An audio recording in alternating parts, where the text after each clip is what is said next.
Studio Balua. हाय जहाँ जहाँ जाती हूँ मैं पीछे पीछे आए, लगता है मुझको दीवाना बन जाए, लगता है मुझको दीवाना बन जाए, दीवाना बन जाए। अरे जहाँ जहाँ जाती हूँ मैं पीछे पीछे आए, लगता है मुझको दीवाना बन जाए। सीटी बजाए, सीटी बजाए, हाय नखरा दिखाए, सीटी बजाए, नखरा दिखाए। बीच सड़क पे हाय खुशी कह के पुकारा, वो किया इशारा, वो बुढ़बा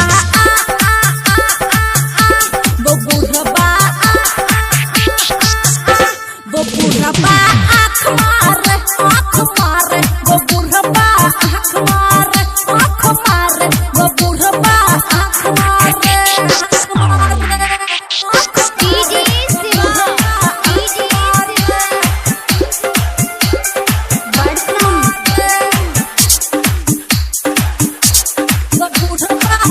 रिकॉर्डिंग स्टूडियो बलुआ।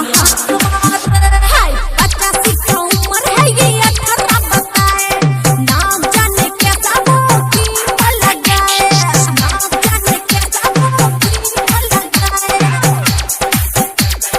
क्रीम लगाए। हाय 85 का उम्र है ये 18 बताए, ना जाने कैसा ये क्रीम लगाए। सीटी बजाए, सीटी बजाए, हर साइड बुलाए, साइड बुलाए, और सीटी बजाए, साइड बुलाए। बीच सड़क पे लव यू कह के ये पुकारा, है करके इशारा, वो बुढ़बा वो बुढ़बा वो बुढ़बा आँख मारे, आँख मारे, ये बुढ़बा आँख मारे, आँख मारे, ये बुढ़बा आँख मारे। रिकॉर्डिंग स्टूडियो बलुआ।